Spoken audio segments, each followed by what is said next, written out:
Hello students, জ্ঞানজ্যোতি coaching সেন্টারের পক্ষ থেকে তোমাদের আরেকবার স্বাগত জানাই। আমি রাজীব স্যার এবং আজকে আমরা আলোচনা করব জিবিইউ ইউনিভার্সিটি আন্ডারে তোমরা যারা পলিটিক্যাল সায়েন্স নিয়ে ফার্স্ট সেমিস্টারের জন্য পড়াশোনা করছো তাদের মেজর পেপার 1-এর যে টপিকটা আজকে আমাদের কাছে রয়েছে সেটা হলো রাষ্ট্রপতির নির্বাচন এবং সংবিধানের যে 352 নম্বর ধারা রয়েছে। তো এই 52 নম্বর ধারা নিয়ে আমরা আলোচনা করব এবং রাষ্ট্রপতি নির্বাচন এবং জরুরি অবস্থাগুলো কি কি থাকবে এর মধ্যে।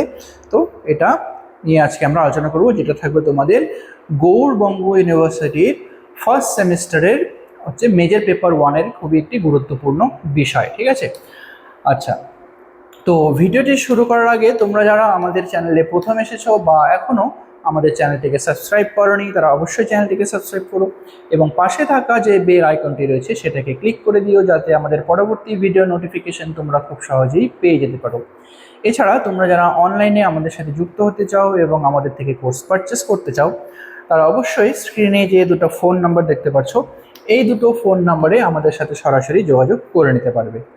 অনলাইনে যে সমস্ত সুযোগ সুবিধাগুলো তোমরা আমাদের এখান থেকে পেয়ে যাবে, তোমরা আমাদের এখানে পেয়ে যাবে সমস্ত সাবজেক্ট যতগুলো থাকবে তোমাদের সমস্ত সাবজেক্টের নোটস পেয়ে যাবে, সেটা হচ্ছে পিডিএফ ফরম্যাটে। ঠিক আছে, সমস্ত নোটস পেয়ে যাবে তোমরা পিডিএফ ফরম্যাটে। ডাউট ক্লিয়ারিং সেশন, তো এই ডাউট ক্লিয়ারিং সেশনটা শুধুমাত্র পলিটিক্যাল সায়েন্সের জন্য নয়, বাকি তোমাদের যে কোনো সাবজেক্টে যদি কোনো ধরনের ডাউট থাকে তাহলে তোমরা আমাদের সাথে কন্ট্যাক্ট করতে পারো বা এই ভিডিওতে তোমরা কমেন্টে জানাতে পারো। তারপরে থাকবে recorded classes, suggestions, mock test এবং লাইভ ক্লাসেস তোমরা আমাদের এখান থেকে পেয়ে যাবে। ঠিক আছে, আচ্ছা, তো চলো এবার তোমাদের যে আজকের মেন টপিকটা রয়েছে তো সেই মেন টপিকটা আলোচনা করা যাক।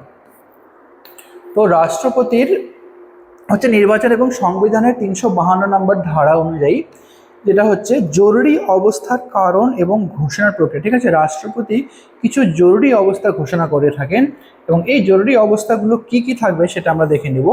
ঠিক আছে, তো কি কি থাকবে এবং কারণগুলো কি হয় এই জরুরি অবস্থা ঘোষণার। তো ঘোষণার তো যে কোনো জাতীয় জরুরি অবস্থা ঘোষণার 3টি মূল কারণ হতে পারে। ঠিক আছে, তো এই 3টি মূল কারণ আমরা দেখে নেব, যেটা হচ্ছে সংবিধানের 352 নম্বর ধারার অধীনে রাষ্ট্রপতি কেবলমাত্র 3টি বিষয়ে জরুরি অবস্থা ঘোষণা করতে পারে। ঠিক আছে, তো রাষ্ট্রপতির কাছে শুধুমাত্র 3 ধরনের জরুরি অবস্থা ঘোষণা করার ক্ষমতা রয়েছে, সেটা সংবিধানের 352 নম্বর ধারা অনুযায়ী। ঠিক আছে, তো এই 3টা জরুরি অবস্থা হলো, প্রথমটা হলো যুদ্ধকালীন জরুরি অবস্থা, নেক্সট হলে বহিরাগত আক্রমণ এবং সশস্ত্র বিদ্রোহ। অন্য কোনো দেশের সঙ্গে যদি সরাসরি প্রকাশ্য যুদ্ধ বাধে, ঠিক আছে, ভারত বা আমরা যেই রাষ্ট্রে বসবাস করি তো সেই রাষ্ট্রের সঙ্গে যদি অন্য কোনো রাষ্ট্রের সরাসরি যুদ্ধ বাধে তাহলে সেক্ষেত্রে বহিরাগত আক্রমণ, বাহ্যিক কোনো শক্তির অগ্রাসন যদি হয়, ঠিক আছে, বাইরের কোনো শক্তি যদি আমাদের দেশে যদি আক্রমণ করে এবং সশস্ত্র বিদ্রোহ বলতে এখানে বোঝানো হয়েছে যে দেশের অভ্যন্তরে অস্ত্রের দ্বারা সৃষ্ট যদি কোনো গণবিদ্রোহ শুরু হয় তাহলে সেই ক্ষেত্রে কি 352 নম্বর ধারা অনুযায়ী রাষ্ট্রপতি জরুরি অবস্থা ঘোষণা করতে পারে। ঠিক আছে, নেক্সট হলো লিখিত সুপারিশ এবং আইনি সংশোধন। কেবলমাত্র প্রধানমন্ত্রীর নেতৃত্বাধীন কেন্দ্রীয় মন্ত্রিসভার লিখিত সুপারিশের ভিত্তিতে রাষ্ট্রপতি জরুরি অবস্থাগুলোকে জারি করতে পারে। ঠিক আছে, তো এই যে জরুরি অবস্থা ঘোষণা করার দায়িত্ব বা ক্ষমতা রয়েছে রাষ্ট্রপতি, তো এই ক্ষমতা তিনি স্ব ইচ্ছায় কিন্তু তাও জারি করতে পারে না। এটার জন্য যে রাষ্ট্রপতি কেন্দ্রীয় মন্ত্রিসভার লিখিত সুপারিশের ভিত্তিতে এবং প্রধানমন্ত্রীর নেতৃত্বাধীন, ঠিক আছে, প্রধানমন্ত্রীর সুপারিশে বা প্রধানমন্ত্রীর অনুমতি সাপেক্ষে তো এই জরুরি অবস্থাগুলো তিনি ঘোষণা করতে পারেন। ঐতিহাসিক সংশোধন যেটা রয়েছে এখানে 44তম সংবিধান সংশোধনের মাধ্যমে পূর্বে থাকা অস্পষ্ট আভ্যন্তরীণ অস্থিরতা শব্দটির পরিবর্তে স্পষ্ট এবং নির্দিষ্ট সশস্ত্র বিপ্লব কথাটি যুক্ত করা হয়। তো এই সশস্ত্র বিদ্রোহ যে কথাটা আমরা এখানে বললাম সেটা হলো 44তম সংশোধনের মাধ্যমে এই শব্দটিকে যুক্ত করা হয়। তার আগে এখানে যেটা ব্যবহার করা হতো সেটা হলো আভ্যন্তরীণ অস্থিরতা, এই শব্দটা ব্যবহার করা হতো, কিন্তু 44তম সংশোধনের মাধ্যমে সশস্ত্র বিদ্রোহ এই কথাটা এখানে সংশোধনের মাধ্যমে যুক্ত করা হয়ে থাকে। ঠিক আছে, আচ্ছা, নেক্সট হলো সংসদের অনুমোদন এবং মেয়াদের ধাপসমূহ। তো মেয়াদ কি কি রয়েছে এবং সংসদের অনুমোদন কি কি পদ্ধতিতে হয়ে থাকে। তো প্রথমে আমরা দেখে নেব হচ্ছে আদেশ জারি। তো আদেশ জারি এখানে বলা হয়েছে যে মন্ত্রিসভার লিখিত সুপারিশ সাপেক্ষে রাষ্ট্রপতি কর্তৃক যতগুলো জরুরি অবস্থা রয়েছে সেটা আনুষ্ঠানিকভাবে ঘোষণা জারি করা হয়। তো মন্ত্রিসভার সুপারিশ লিখিত সুপারিশের সাপেক্ষে, ঠিক আছে, এবং রাষ্ট্রপতি কর্তৃক জরুরি অবস্থা আনুষ্ঠানিকভাবে ঘোষণা জারি করা। নেক্সট হলো 1 মাসের মধ্যে অনুমোদন, যেই জরুরি অবস্থা যখন স্বাক্ষর করা হয়ে যাবে বা জারি করা হবে, তো সেই জরুরি অবস্থাটাকে ঘোষণার দিন থেকে, ঠিক আছে, যেদিন ঘোষণা করা হবে সেই দিন থেকে 1 মাসের মধ্যে সংসদের উভয় কক্ষে বিশেষ সংখ্যাধিকের অনুমতি হতে হবে বা অনুমতি পেতে হবে। তো 1 মাসের মধ্যে যে সংসদের উভয় কক্ষে সেটাকে পাঠানো হবে এবং উভয় কক্ষের মধ্যে অনুমোদিত হতে হবে অবশ্যই, ঠিক আছে। নেক্সট হলো 6 মাস বলবৎ। তো সংসদের অনুমোদন পাওয়ার পর সংসদের উভয় কক্ষে যদি সেই জারি করা যে জরুরি অবস্থা জারি করার লেখটা যদি অনুমতি পেয়ে যায়, তাহলে অনুমতি পাওয়ার পর থেকে সর্বোচ্চ 6 মাস পর্যন্ত এই জরুরি অবস্থা সক্রিয় থাকবে, ঠিক আছে।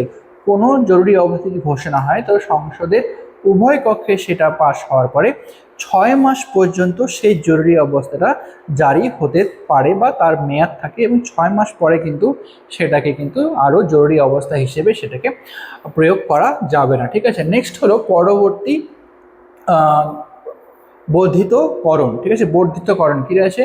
প্রতি 6 মাস অন্তর সংসদের নতুন অনুমোদন নিয়ে অনির্দিষ্টকাল পর্যন্ত মেয়াদ বৃদ্ধি করা সম্ভব। তো এই যে 6 মাস পর্যন্ত যে সময়সীমা, তো এই 6 মাস সময়সীমাটাকে যদি অনির্দিষ্টকালের জন্য বাড়ানো হয়, তাহলে প্রত্যেক 6 মাস অন্তর সংসদের নতুন যে অনুমোদনের নিয়ম আছে, নতুন অনুমোদন নিতে হবে সেটাকে, এবং অনির্দিষ্টকাল পর্যন্ত সেই মেয়াদটাকে বৃদ্ধি করা যেতে পারে, ঠিক আছে। আচ্ছা, নেক্সট রয়েছে মৌলিক অধিকার এবং শাসন ব্যবস্থায় প্রভাব। তো এই জরুরি অবস্থা ঘোষণা করা, তো এগুলো নাগরিকদের মৌলিক অধিকার এবং শাসন ব্যবস্থায় কতটা প্রভাব বিস্তার করে বা প্রভাব ফেলে থাকে। দেখো 19 নম্বর ধারার স্থগিতাদেশ। তো 19 নম্বর যেই ধারাটা আছে, এই জরুরি অবস্থা ঘোষণার ফলে এই ধারাটাকে কিন্তু স্থগিত রাখা হয়, ঠিক আছে। তো জাতীয় জরুরি অবস্থা চলাকালীন 19 নম্বর ধারা প্রদত্ত 6টি মৌলিক যে স্বাধীনতা রয়েছে সাময়িকভাবে স্থগিত রাখা হয়, ঠিক আছে। যতদিন পর্যন্ত সেই জরুরি অবস্থা ঘোষণা বা জরুরি অবস্থা থাকবে ততদিন পর্যন্ত 19 নম্বর ধারায় যতগুলো 6টা টোটাল যে মৌলিক অধিকারের কথা বলা হয়েছে সেটা সাময়িকভাবে তাকে বন্ধ রাখা হয় বা স্থগিত রাখা হয়। নেক্সট হলো 20 এবং 21 নম্বর ধারার সুরক্ষা। যে কোনো পরিস্থিতিতেই 20 নম্বর এবং 21 নম্বর ধারা স্থগিত করা যাবে না, ঠিক আছে। তো এখানে 20 নম্বর ধারায় কি বলা হয়েছে? অপরাধের জন্য দোষী সাব্যস্তকরণ থেকে সুরক্ষা, ঠিক আছে। তো এই একটা ধারা, এবং 21 নম্বর ধারায় বলা হয়েছে জীবন এবং ব্যক্তিগত স্বাধীনতার যে অধিকার, তো এই দুটা অধিকার জরুরি অবস্থা থাকাকালীনও কিন্তু এদেরকে স্থগিত করা যাবে না, ঠিক আছে। নেক্সট হলো রাজ্য তালিকার উপর কেন্দ্রের ক্ষমতা কি আছে। জাতীয় স্বার্থে ভারতীয় সংসদ রাজ্য তালিকার অন্তর্ভুক্ত যে কোনো বিষয়ে আইন প্রণয়নের একচেটিয়া ক্ষমতা রাখে। তো জরুরি অবস্থা চলাকালীন ভারতের যে কেন্দ্রীয় রাজ্য রয়েছে সেটা রাজ্যের যে কোনো বিষয়ে কিন্তু তার একচেটিয়া ক্ষমতা প্রয়োগ করার অধিকার রাখে, ঠিক আছে। নেক্সট হলো আর্থিক বন্টনে হস্তক্ষেপ। রাষ্ট্রপতি কেন্দ্র এবং রাজ্যের মধ্যে সাধারণ রাজস্ব বন্টন ব্যবস্থা সাময়িক দরবদল বা পরিবর্তন করতে পারেন। তো এই ক্ষমতাটা কিন্তু রাষ্ট্রপতির কাছে রয়েছে জরুরি অবস্থা থাকাকালীন, যেটা হচ্ছে কেন্দ্র বা রাজ্যের মধ্যে সাধারণ যে রাজস্ব ব্যবস্থা রয়েছে এবং এই রাজস্ব বন্টনের যে ব্যবস্থাটা রয়েছে সেখানে কিন্তু দরবদল রাখার ব্যবস্থা বা ক্ষমতা তিনি রাখেন, ঠিক আছে। নেক্সট হলো ভারতে ঘোষিত জরুরি অবস্থার ইতিহাস। তো ভারতে আজ পর্যন্ত কতগুলো জরুরি অবস্থা ঘোষিত হয়েছে এবং তার সেই জরুরি অবস্থা থাকাকালে রাষ্ট্রপতি এবং প্রধানমন্ত্রী কে ছিলেন ভারতের, আমরা দেখে নেব। তো প্রথমে রয়েছে দেখো 1962 থেকে 68 সালে প্রথম যে জরুরি অবস্থা ঘোষণা করা হয়েছিল সেটা হলো যখন ভারত চীন যুদ্ধ এবং উত্তর পূর্ব সীমান্ত অঞ্চলে চীন আগ্রাসন প্রতিহত করতে প্রথম জরুরি অবস্থা ঘোষণা করা হয়েছিল। ঠিক আছে, তো 1962 সালে তো প্রথম এখানে জরুরি অবস্থা ঘোষণা করা হয় যখন ভারত চীন যুদ্ধ লাগে এবং চীন ভারতের জায়গাকে অধিগ্রহণ করার অগ্রাসন করার চেষ্টা করে এবং এই অগ্রাসনকে প্রতিহত করতে ভারত থেকে প্রথম এই জরুরি অবস্থা ঘোষণা করা হয় এবং সমকালে সেই সময় রাষ্ট্রপতি যিনি ছিলেন সর্বপল্লী রাধাকৃষ্ণন এবং প্রধানমন্ত্রী ছিলেন ডক্টর জওয়াহরলাল নেহরু। ঠিক আছে, দ্বিতীয় যে জরুরি অবস্থা ঘোষণা করা হয়েছিল সেটা হলো 1971 থেকে 77 সালের মধ্যে। ঠিক আছে, এখানে কি বলা হয়েছে যে বাংলাদেশ যুদ্ধ এবং পাকিস্তানের আক্রমণজনিত পরিস্থিতিতে দেশের নিরাপত্তা রক্ষা করতে, ঠিক আছে, বাংলাদেশের যুদ্ধে এবং পাকিস্তানের আক্রমণজনিত যে পরিস্থিতি তখন তৈরি হয়েছিল 1971 থেকে 77 সালের মধ্যে, সেই সময় ভারতের দ্বারা দ্বিতীয়বার জরুরি অবস্থা ঘোষণা করা হয়েছিল। তখন রাষ্ট্রপতি ছিলেন বি.ভি. গিরি এবং প্রধানমন্ত্রী ইন্দিরা গান্ধী। ঠিক আছে, নেক্সট তৃতীয় নম্বরে জরুরি অবস্থা ঘোষণা করা হয়েছে সেটা হচ্ছে 1975 থেকে 1977 সালের মধ্যে। এখানে বিতর্কিত রাজনৈতিক কারণে আভ্যন্তরীণ বিশৃঙ্খলার অজুহাতে, ঠিক আছে, বিতর্কিত রাজনৈতিক কারণে দেশের মধ্যেই বিভিন্ন আলাদা আলাদা রাজনৈতিক দলের মধ্যে, ঠিক আছে, আভ্যন্তরীণ বিশৃঙ্খলার অজুহাতে ভারতের মাটিতে তৃতীয়বারের মতো জাতীয় জরুরি অবস্থা ঘোষণা করা হয়। ঠিক আছে, আর এই সময় রাষ্ট্রপতি ছিলেন ফরুকউদ্দিন আলী মোহাম্মদ এবং প্রধানমন্ত্রী ছিলেন ইন্দিরা গান্ধী। আচ্ছা, তো নেক্সট হলো যে তোমাদের আলোচনার পর্ব আজকে এতটাই। ভিডিওটি যদি তোমাদের ভালো লেগে থাকে তাহলে অবশ্যই লাইক আর কমেন্ট করো। দেখা হবে পরবর্তী ভিডিওতে নতুন কোনো টপিক নিয়ে। ততক্ষণ পর্যন্ত ভালো থেকো, সুস্থ থেকো।